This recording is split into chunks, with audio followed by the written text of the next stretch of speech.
Olá, Vestibular Enem, ângulo Itu, ângulo salto, para mais um papo interdisciplinar.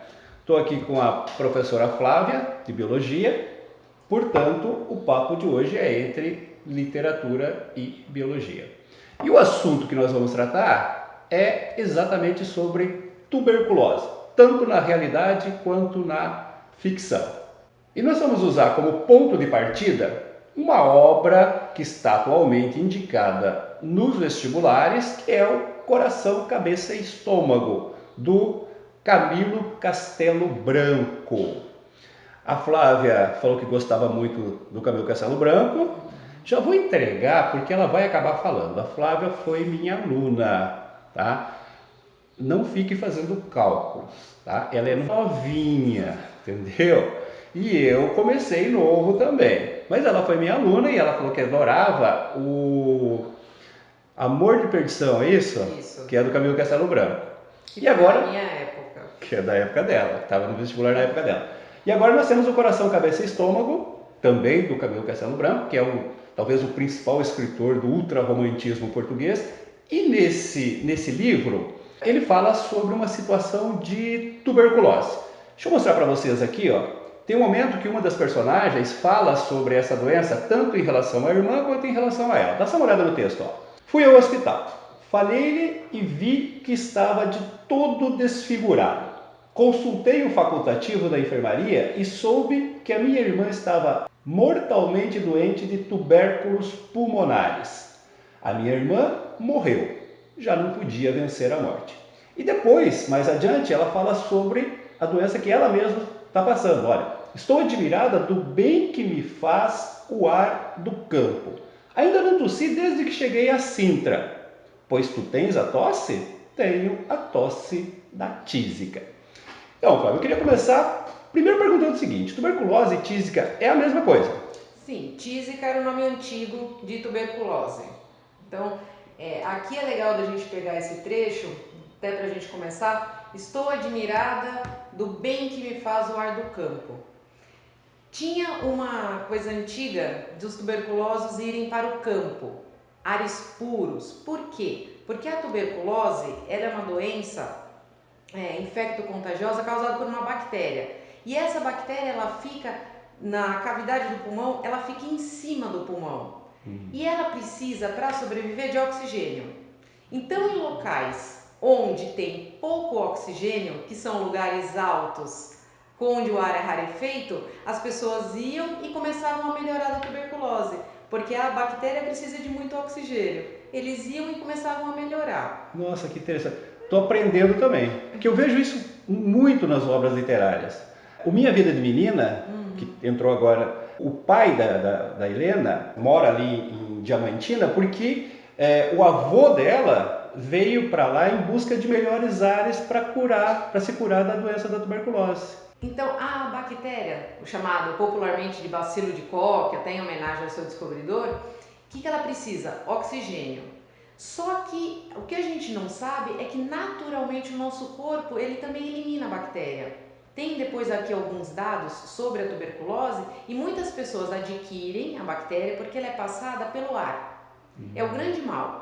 Quando eu falo, os ambientes têm que estar ventilados. Eu chego nas classes, nas salas de aula, sempre abro as janelas por uma série de fatores, principalmente também porque a transmissão de muitas bactérias, fungos e vírus, ela se dá pelo ar. Então, um ambiente ventilado, esses micro-organismos vão para fora e eles morrem na temperatura no sol. Deixa eu te interromper de novo. Tem mais uma coisa que eu queria chamar a atenção aí, que é o seguinte, ó. Por que no romantismo falava-se muito sobre isso? Primeiro porque havia, também, uma transmissão. Mas por que a transmissão era mais constante? Esses românticos, naquela vida boêmia, se reuniam naquelas tavernas, aqueles bares, num ambiente que, de certa forma, prejudicava Com certeza, tudo fechado. e a imunidade deles também, porque eles bebiam e tal. Naquele ambiente fechado, então a transmissão era facilitada ali, né? Não, com certeza, até por isso que a gente ouve, por que eles tinham mais do que tem hoje em dia? Até a gente tem vários dados, mas eles vivem em ambientes fechados. E a bactéria, o nosso corpo elimina. A gente tem o sistema imune, ele elimina naturalmente. Só que uma pessoa debilitada, que já é alcoólatra, fuma bastante, o tabagismo, não faz exercícios físicos, o sistema imune dela é baixo, ela é propensa Facilita a pegar, a com transmissão. certeza. Por isso. E antigamente a tuberculose ela não tinha cura, porque ela é simples. Uma doença causada por bactéria, ela pode ser curada com antibiótico, graças a Alexander Fleming. E só que antigamente não tinha sido descoberto. Hoje em dia, ao se descobrir uma doença como a tuberculose, você toma um medicamento gratuito por 6 meses pelo menos. Ele tem que ser contínuo e você se cura. E também quando a gente é criança, tem aquela vacina famosa BCG, que os recém-nascidos tomam e que também ele previne contra a tuberculose. E o diagnóstico, Altemir, ele é simples também, exame de sangue e uma radiografia. Nessa radiografia aqui, o que a gente pode ver? Eles têm pontos brancos. Esses pontos brancos, quando a bactéria entra, ela causa como se fosse uma calcificação. Então é bem claro, né? Os médicos sabem diagnosticar bem. Esse pulmão aqui com tuberculose, ele tem vários pontos brancos. A bactéria vem, ela se instala, porque começa uma reação inflamatória. Então, se você tomar a medicação correta, ou se você tiver um sistema imune bom, ele nem vai se instalar, ou até fica um pontinho branco, o sistema imune dá conta. Agora, na boemia do romantismo, o que eles mais queriam era ficar naqueles ambientes. E havia todo um sentimento depressivo que acabava facilitando, né, esse contágio e a consequente morte por isso, né? Sim. Então, Flávio, eu queria saber uma outra coisa, porque além desses personagens aqui, nós temos um outro poeta famosíssimo, nosso poetinha, que é o Manuel Bandeira, que sofreu de tuberculose, só que ele não morreu, porque já foi no século XX, né? Quando ele começou ainda não tinha cura, mas depois chegou a cura e tal. Só que ele ficou com sequelas, quer dizer, eu não sei se a tuberculose deixa sequelas, mas eu sei que ele falava que ele tinha uma capacidade respiratória bem comprometida, não podia fazer exercício, podia andar e tal. Isso procede? Sim, sim. Até ele viveu bastante, né? Viveu 82 anos. 82 anos, e pode mesmo. Até voltando nesse slide, o que acontece? Quando a bactéria ele se instala, ela forma como se fosse um nódulo. Parecido com pessoas que têm enfisema ou pessoas que vivem em mineradoras que formam como se fosse um aglomerado. O que isso vai fazer? Diminuir a capacidade respiratória. Porque dentro dos pulmões a gente tem os alvéolos pulmonares. Eles fazem as trocas gasosas por difusão. Se você tem algo atrapalhando ali, é como se eles tivessem pequenas bolinhas dentro dos pulmões e com certeza a capacidade respiratória dele seria ruim.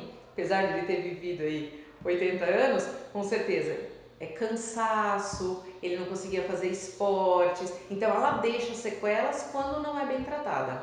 Certo, e aí fica, quer dizer, uma saúde debilitada, porque ele falava assim que ele vivia provisoriamente, né? Quer dizer, a qualquer momento, né, qualquer outra doença poderia ser agravada por essa fragilidade de saúde dele, né? Sim, a capacidade respiratória dele com certeza era bem afetada, ele tinha vários nódulos, como aquele pulmão.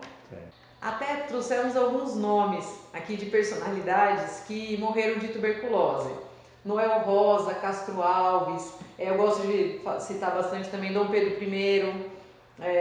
Que era um boêmio também, né? Boêmio, Dom Pedro gostava de uma boemia. José de Alencar, Álvares de Azevedo. Então, eu estava observando aqui que a maioria é romântico, né? Você pega Castro Alves, você pega Álvares de Azevedo, Zé de Alencar, Casimiro de Abreu e tal. E dentro do romantismo tem a expressão mal do século, que obviamente está relacionado com essa questão da doença. Tá? Muitos morriam de tuberculose. Mas, na verdade, o mal do século ele é uma somatória de uma doença espiritual com a doença física. Se você pega o ultrarromantismo e soma com a tuberculose, você tem o mal do século. Porque o ultrarromantismo criava uma espécie de sentimento depressivo, né? Um certo tédio pela vida, um desprezo pela vida e tal. Isso os levava para aqueles ambientes, né, de bebedeira, de farra, né, de boemia. Com isso eles acabavam contraindo tuberculose e como não tinham vontade de viver, como achavam até bonito morrer jovem e tal, isso acabava acelerando a morte deles. Então nós temos essa ligação aí, muita gente acha que o mal do século é apenas a tuberculose. Quando você associa com o romantismo, tem um lado depressivo que se soma a essa doença física aí. E as pessoas morriam jovens por até falta de medicamentos, esses ambientes em que eles viviam, tudo era propenso, né? Legal, muito bem esclarecido. Tem mais alguma coisa que você queira colocar pra gente aqui? Tenho sim. Eu gostaria de agradecer, porque você foi meu professor, como você já Falei disse. que ela ia falar, eu me antecipei. E exatamente, o papel do professor, ele é estimular a leitura. Nas suas aulas, eu lembro que você estimulava muito a leitura. Eu lembro de muitos livros que a gente leu juntos, e isso me marcou muito. E isso instiga o aluno a andar com aquele livro. Os poetas, parece que eles escrevem com a alma. E o professor, quando vai passar isso na sala de aula, ele passa isso. E os alunos são tocados. E os românticos também, você leva aquilo, eu quando estou lendo um livro, eu levo ele e eu fico fantasiando assim o dia inteiro, você quer saber o que está acontecendo. Isso é muito importante para o pessoal também que está pré-vestibular, Enem, eles têm que trazer aquilo, trazer a história para eles, ver a maravilha daquilo. Buscar no livro não apenas a leitura obrigatória, né? Sim. Encontrar o prazer da leitura. Fixa muito mais quando tem esse Fixa muito prazer. mais. Verdade. Fazer a imagem lúdica do livro é muito legal. Agradeço muito. E vocês estão vendo, gente, que ela não precisa mais de nota não, viu? Não Tá? precisa Não tá, mais. não tá precisando comprando nota não. Legal, Flávio, obrigado. Gente, eu espero ter esclarecido, quer dizer, nós esperamos ter esclarecido um pouco aí sobre a tuberculose, né? Sobre essa relação muito comum com o romantismo aí, e convidando vocês para fazer comentários no vídeo. Se tiver perguntas, pode mandar comentário que a gente responde aí, certinho? Não esqueça de se inscrever no nosso canal e até um próximo Papo Interdisciplinar. Um abraço!